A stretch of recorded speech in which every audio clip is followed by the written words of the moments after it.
aqui é Virgínia Lully de Beto Carreiro.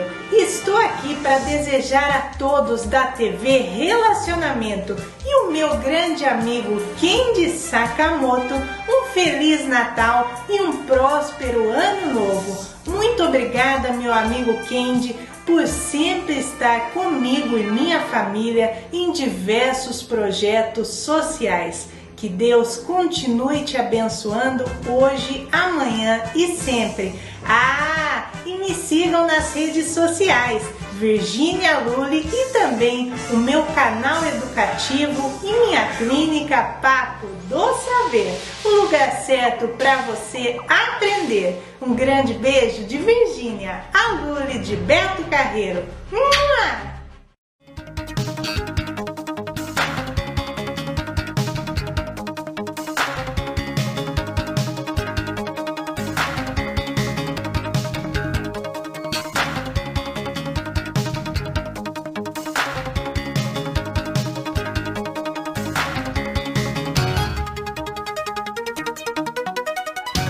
Olá, internautas, sejam bem-vindos a mais um TV Call Center.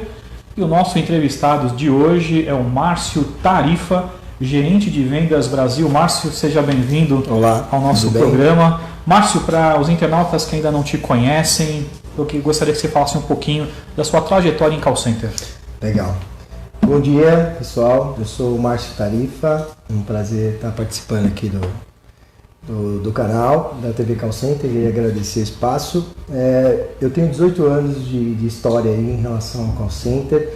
Comecei como operador, né, primeiro emprego, então hoje eu tenho uma qualificação voltada tanto para a área call center especificadamente, quanto a área que eu estava até o momento, que é a indústria, e tive bastante experiência, né? Então a gente vai falar aqui um pouquinho sobre essas experiências, mas a ideia é agregar aqui o conteúdo e a gente falar bastante sobre isso. Sou formado em processos de gestão financeira, trabalhei em grandes empresas como Teleperformance, Contax, trabalhei na Whirlpool e na Action Online. Então o meu histórico ele foi sempre vinculado ao call center ou diretamente voltado para operações de call center.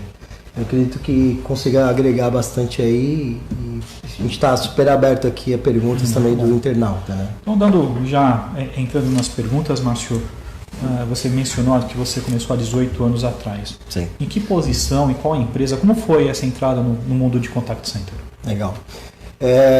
Comecei no ano de 2000, com 18 anos, meu primeiro emprego é call center. Na época eu entrei para o produto que era Credit Card, né? Na época a Credit Card já era uma grande empresa, uma potência, e eu como primeiro emprego queria trabalhar numa empresa que pudesse me desenvolver.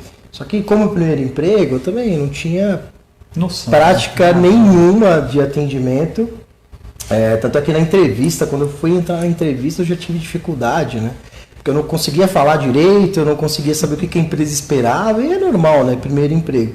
E eu entrei na Credit Card. Na época a Credit Card era uma das melhores empresas já para se trabalhar, e eu tive a oportunidade de sentar ao lado de pessoas que tinham 20 anos de empresa, ou 15 anos de empresa sendo operador. Você imagina que hoje é uma relação bem diferente, né, da atualidade. Então na época eu sentei com pessoas que tinham 15, 20 anos e era normal, era uma empresa super tradicional, mas não era um call center pesado, né? Na época a mesa que eu tinha como operador era maior que essa mesa aqui. A relação era outra, né? A qualificação era outra, e para mim foi uma excelente oportunidade de entrar numa empresa, de uma instituição financeira que é Credit Card, e poder aprender com processos, com sistemas, com uma série de coisas.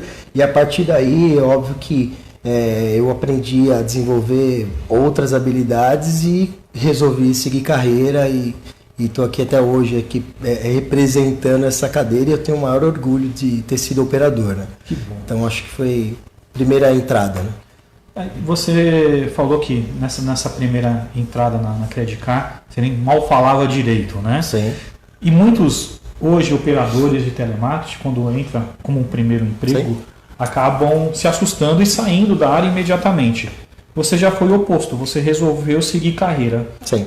Por quê? Como aconteceu? O que te deu motivação de continuar nessa área de contact center? Legal. Boa pergunta. Eu acho que a primeira condição que qualquer pessoa que vai entrar no emprego e é nova, ela precisa ter um gestor, né? Então, eu tive grandes gestores. Eu tive tanto pessoas que me ajudavam no dia a dia, com apoio, quanto supervisores, que eu tenho o maior carinho e admiração, e eu tenho contato, inclusive, com os primeiros supervisores que eu tive na vida, que a primeira é a Luciana Braga, que é super conhecida no mercado do call center também, tenho o maior orgulho de ter feito parte dessa equipe. Um abraço à Luciana Braga, espero ter você aqui em breve aqui no TV Call Center. Com certeza. Foi minha primeira supervisora e eu aprendi muito, ela me desenvolveu e era aberta, uma conversa aberta. Falou, cara, você não tem, você precisa trabalhar melhor esse lado seu, você é uma pessoa criativa, então procura usar. Então assim, eu não tive medo e eu sabia que eu estava ali em algum momento suportado para seguir em diante. Eu acho que é uma dificuldade natural, né? Até pelo jovem que acaba entrando no primeiro emprego e precisa ter um acompanhamento diferenciado. Se ele tem esse acompanhamento e se sente assim seguro do que está fazendo, aí é óbvio que o horizonte vai ser outro e aí a partir daí vai depender muito do que ele vai fazer. Né? Saiu de operador, né? Aí você começou a ter alguma transição de carreira. Sim. E muitos desafios. Conta para nós e para o nosso internauta, muitos aqui operadores, supervisores, né? Sabendo de toda essa sua trajetória, como foi sair de operador e para supervisor e assim sucessivamente, e quais foram os impactos e desafios que você teve até chegar numa gestão? Foram muitos desafios, né? Pensar que o primeiro momento para você entrar já era algo bem diferente para mim. Então, quando você está no primeiro emprego, você passou por esses patamares, para chegar num ponto e eu me senti preparado para ser supervisor, tive que me desenvolver muito, né? Então, eu fiquei por volta de 2 anos e meio, né, sentado e aprendendo e explorando, né, me conhecendo também, até o ponto que eu falei, eu quero chegar a ser supervisor, já virou uma realidade para mim na época de ser um sonho. Eu falei, eu quero ser um supervisor.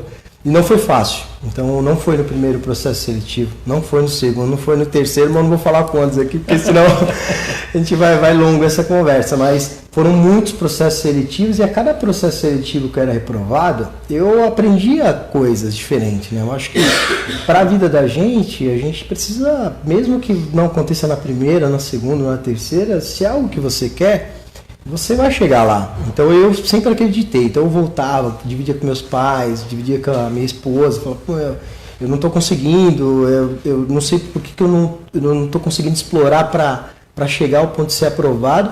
E quando eu fui promovido, foi até hoje uma das melhores promoções que eu tive na minha vida. Porque você sair da PA e ser um supervisor, para mim foi um processo radical e que mudou drasticamente a minha vida. Quando você saiu de operador e para supervisor, você saiu de operador para supervisor para uma empresa nova ou dentro da empresa que você Dentro estava? Da empresa. Então eu tive uma oportunidade de gerir, né, e fazer gestão das pessoas que eram da minha equipe. Eu tive essa oportunidade. E a aceitação? Foi excelente, porque eles acompanharam a minha trajetória, eles acompanharam a dificuldade que eu tinha e o tempo todo eu era transparente, né? E pedi ajuda para eles. Então, imagina que eu, com 3 anos de empresa, consegui ser gestor de pessoas que tinham 15 anos e que iam responder para mim. Então, essa liberdade que eu acabei conquistando naquele período me ajudou muito, me fortaleceu demais e, sem dúvida nenhuma, quando eu assumi a supervisão, que é algo que inclusive meu coordenador na época era o Leonardo Mota, que é uma outra pessoa super conhecida no call center e me ajudou muito. Foi a primeira promoção, a primeira promoção da minha vida como supervisor e eu fiz parte dessa equipe. Depois que eu assumi a supervisão, aí o horizonte mudou, né? Que até então eu cuidava de uma operação de saque, era multicanal e eu atendia um volume grande de ligações, mas dentro da minha estrutura era algo fechado. Quando eu entrei para a supervisão, eu cuidei tanto da minha equipe e aí a partir daí eu em 3 meses já fui para seguros, né, para outros horizontes, retenção de seguros, e aí foi onde eu comecei a testar essas habilidades que eu tinha e que fazia sentido eu estar em outras áreas que não somente prestar o serviço de saque. E aí era algo que eu queria tanto que eu fiquei pouco tempo, né? Com 1 ano eu fui promovido, já supervisor especialista, e a partir daí houve uma transição entre Orbital e Credit Card e a gente foi conhecer a Contax. E aí a Contax, que eu cheguei lá como supervisor, e aí já era uma outra realidade, e eu recebi um outro convite para fazer parte de uma equipe na Teleperformance, para ser coordenador. Então eu saí, né, como supervisor especialista, até a hora que eu recebi uma oportunidade para trabalhar na Teleperformance e fui coordenador de operações, que já era uma outra estrutura, e daí para frente eu galguei outras e conheci outros produtos, como Porto Seguro, fui coordenador também do Banco do Brasil, fui coordenador também do Bradesco Cartões, e aí eu conheci outro lado da moeda e pude gerir mais supervisores e operadores, assim por diante. Tá? Okay.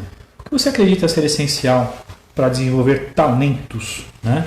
E eu queria também que você aproveitasse e desse uma mensagem para aqueles que estão começando agora nesse mercado de contact center, né? Quais são as dicas que você dá para eles? Eu tenho grandes exemplos assim que me ajudaram muito na minha carreira. E óbvio, né?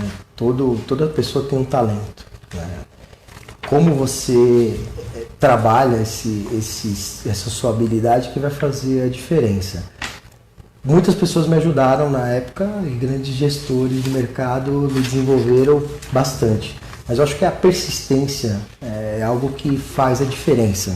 Se você consegue equilibrar o que você tem de facilidade, faz bem, e ter o apoio do outro lado para que as pessoas também se desenvolvam, você já tem as duas melhores coisas, que é um talento e mais um momento de alguém acreditar e impulsionar a sua habilidade que você tem. Eu não acredito que um operador jamais vai chegar a ser supervisor, ou um supervisor jamais coordenador, ou um coordenador gerente. Quando eu fui promovido a supervisor, eu jamais imaginei que eu seria um gerente geral em algum dia, ou estaria representando um gerente Brasil de uma indústria. Não pensava, mas cada coisa no seu momento. Então o primeiro passo foi ser supervisor. E a partir daí, óbvio que você continua essa trajetória, e eu persisti muito. Então acredita, se você tem um sonho e tem habilidade e pode chegar adiante, vai em frente, eu tenho certeza que vai dar certo. Né? Muito bem. Vamos dar uma paradinha agora para o Márcio tomar uma água, lubrificar aí a voz, a garganta, que nós vamos agradecer os nossos internautas, a Miriam Garrido, Gustavo Nagado, Kent Sakamoto, o Renato Goldman, o Marcos Claudino, o Newton Augusto, o André Martinez da Uso Digital, também você da Colômbia, Venezuela, Portugal e Espanha. Tarifa, nós temos aqui uma pergunta do Isaías de Lucas de Manaus. Legal. Atualmente, o call center está passando por uma transformação digital e muitos querem humanizar o robô, uma vez que o atendimento é robótico. Sim. Qual a sua opinião sobre isso? Eu acredito que é natural que as coisas elas vêm para agregar, e a tecnologia é um aliado. Mas eu acredito que a transformação digital que o mercado vem passando é uma ponta, né? Porque no passado, a gente fala muito call center, mas já existia o termo de contact center. Eu acredito mais que esse processo é um fortalecimento do contact center, né? Que é todos os processos que envolvam o cliente como um todo. Então, basicamente, hoje o cliente e a nova geração não quer mais ficar numa fila de atendimento ou depender de um telefone para resolver alguma coisa. Então, hoje você tem as mídias sociais, você tem o chat, você tem o WhatsApp, você tem ferramentas. O robô é parte dessas interações. Eu acredito que não vá morrer ou tirar o emprego de pessoas. Eu acredito que vai agregar uma série de processos que quem vai ganhar com tudo isso é o consumidor. E eu acho que é natural, e tem muita coisa que ainda está vindo, né? Inclusive na Europa, se a gente for ver Estados Unidos mesmo, que está trazendo muita coisa. O robô começou lá nos Estados Unidos, então hoje aqui no Brasil é algo que a gente está se adaptando. Mas para todo atendimento que a gente tem, o básico ele pode ser atendido pelo robô, mas existem várias outros processos que dependem de outras etapas de atendimento, então eu acredito que é um efeito natural aí do mercado. Natural, tá? Né? E uma outra pergunta aqui do Marcos Almeida de Lisboa. Home office já é presente ou é futuro aqui no Brasil? Super presente. Super presente. Inclusive é algo que está super conectado com a nova geração, né? Você imagina que a nova geração é a geração que não quer trabalhar e ter aquele famoso chefe sentado ali e pedindo para que ele faça o trabalho e a atividade. Eu acho que as empresas cada vez mais vêm trazer o home office como uma realidade. Eu faço parte, inclusive, de uma empresa que tinha essa realidade e que era um dia de semana obrigatório para que as pessoas pudessem fazer, uma pela qualidade de vida, outra pela organização, né? Para você ter o seu momento ali de responder seu e-mail, de sentar e fazer uma análise e coisas que o home office permite que você faça. E hoje, qualquer pessoa que pense diferente, fala, home office, a pessoa não está trabalhando, não tem produtividade, é justamente ao contrário. Eu acredito que a pessoa tendo um tempo que ela consiga sair fora da caixa ou passando um tempo na sua casa para fazer as atividades, ela acaba sendo muitas vezes até mais produtiva do que propriamente no trabalho, né? Porque no trabalho você tem outras pessoas ao seu lado que acaba de alguma maneira tirando sua atenção ou você correndo por uma série de frentes e não é produtivo. Então eu acredito muito no home office e é uma super realidade. Quando você fala uma ou duas pessoas em home office, está falando mais da parte administrativa ou já os operadores de telemarketing? Eu estou falando tanto a parte da administrativa quanto a parte de operador de telemarketing, né? Hoje eu conheço operações, assim como a Porto Seguro, que tem atendimento já home office e é 100% home office. Então é uma realidade que eu vejo que é muito produtiva. Muito bacana. Suas experiências profissionais, quais são as principais dificuldades que as empresas possuem na área comercial de vendas? Área comercial. Principal dificuldade quando a gente fala em uma área comercial, em vender alguma coisa, pensando na atualidade, tecnologia, é chegar no cliente final que ele tenha interesse no seu produto. Eu acho que hoje é uma realidade. Falando da situação do Brasil, a gente tem altos índices de inadimplência, né? Então você, cada vez mais para achar um cliente certo para o seu negócio é algo mais difícil. Como que a gente trabalha isso? Então hoje a gente tem um aliado que é a plataforma digital. Então a gente tem hoje grandes agências que podem ajudar e qualificar e trazer o seu cliente como lead e outras ferramentas para que ele tenha um caminho que ele entenda ali o que ele precisa e chegue até você. Formas que a gente tinha no passado, que hoje não funcionam muito bem, é você sair com uma lista telefônica ou um e-mail e sair ligando para o cliente oferecendo alguma coisa. Hoje a liberdade das pessoas comprarem alguma coisa é muito fácil, né? E qualquer pessoa hoje consegue ter a mesma informação com você acessando um smartphone, porque ele não sabe de alguma coisa, ele vai fazer uma pesquisa e hoje dificilmente você vai ter um produto que seja exclusivo, você sempre vai ter concorrente. Então você ter um contato com essa pessoa certa e ter uma comunicação adequada, isso facilita muito o processo e é algo que recorrente a gente vem enfrentando e que é uma realidade para operações de vendas, bem como crescimento de base em plataformas aí, tanto da indústria quanto call center. Essa é uma realidade, né? Customer experience, né? Totalmente. A jornada do cliente. Isso, né? hoje... A comunicação faz a diferença. Né? Total. Né? Então hoje, se você não trabalha esse lado de comunicação ou divulgação da sua marca, dificilmente você vai ter um produto que você vai ter uma venda de impacto, a famosa venda de impacto que a gente via no passado. Hoje a gente já não tem essa realidade.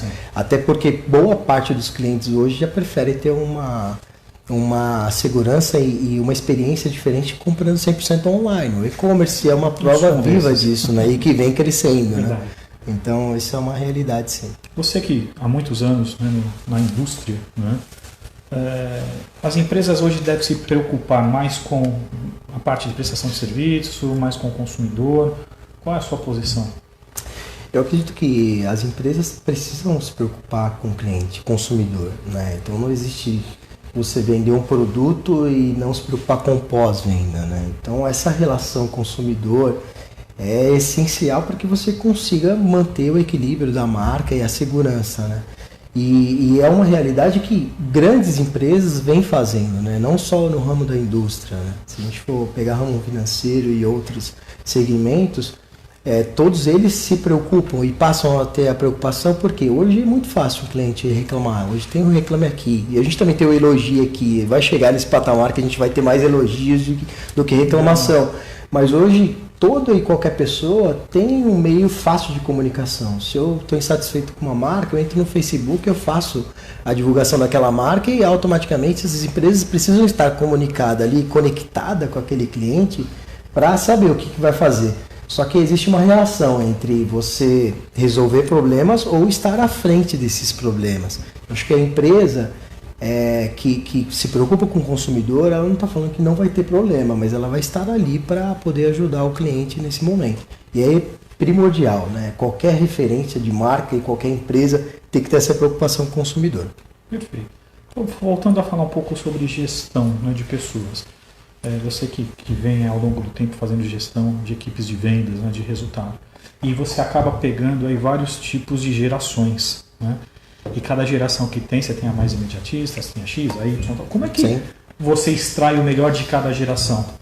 Qual é a dica que você tem aí para realmente saber trabalhar com todas essas gerações, Legal. Principalmente no âmbito de vendas e relacionamento? Sim.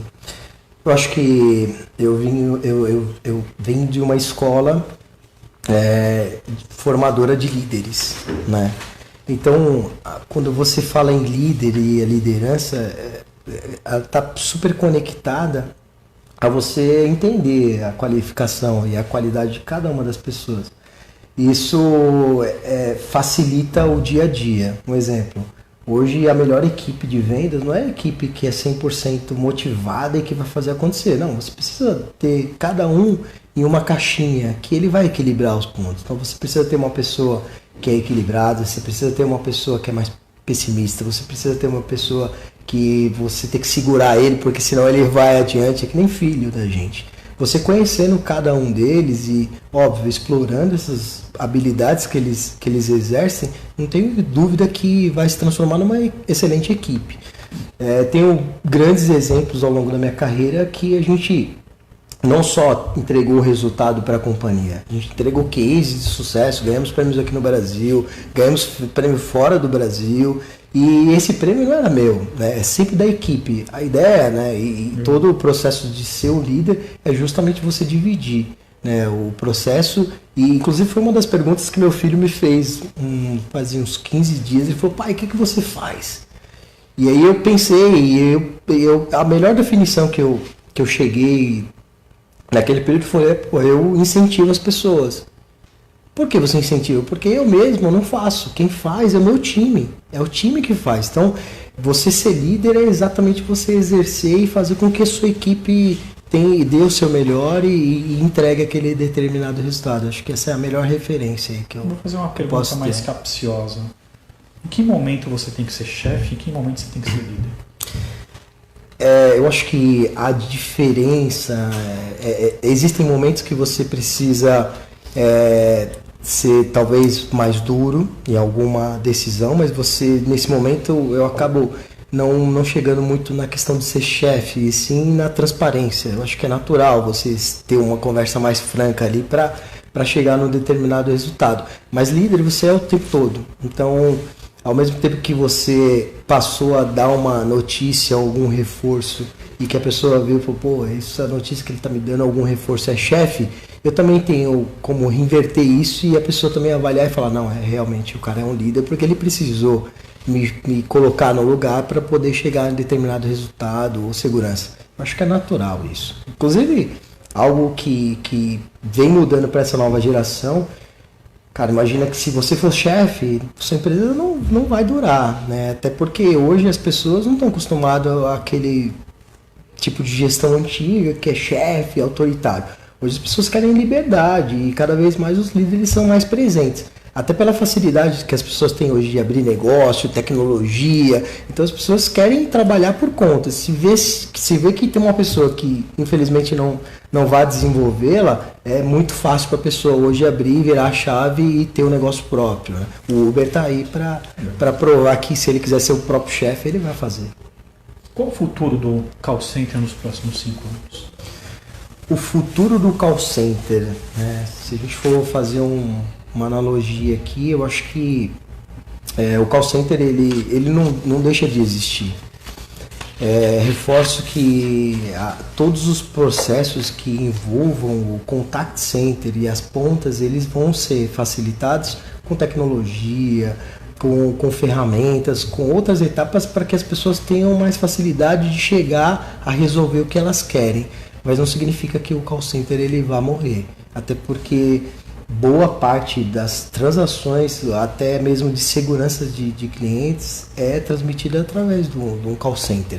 Mas o call center ele completa pelo contact center, e aí a gente tem chat, robô e uma série de outras ferramentas que vão acabar ajudando. Eu acredito que não vai finalizar, mas o contato telefônico esse cada vez mais vem reduzindo, né? Não precisa mas ser não feito. Acaba, né? Não acaba, acredito que não. Vão trabalhar assim em paralelo. Vamos trabalhar assim em paralelo. Contact. Sim, e eu acredito que assim, essa relação já reduziu muito, né?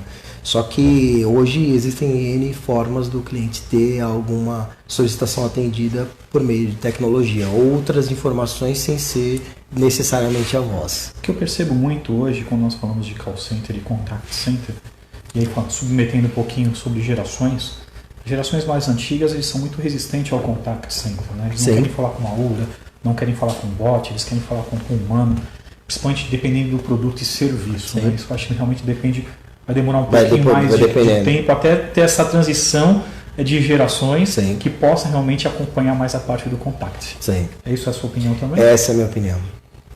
Porque dificilmente, né, em alguns problemas ou alguns processos você vai ter a eficiência de um robô, né, ou alguma interação que não seja por telefone.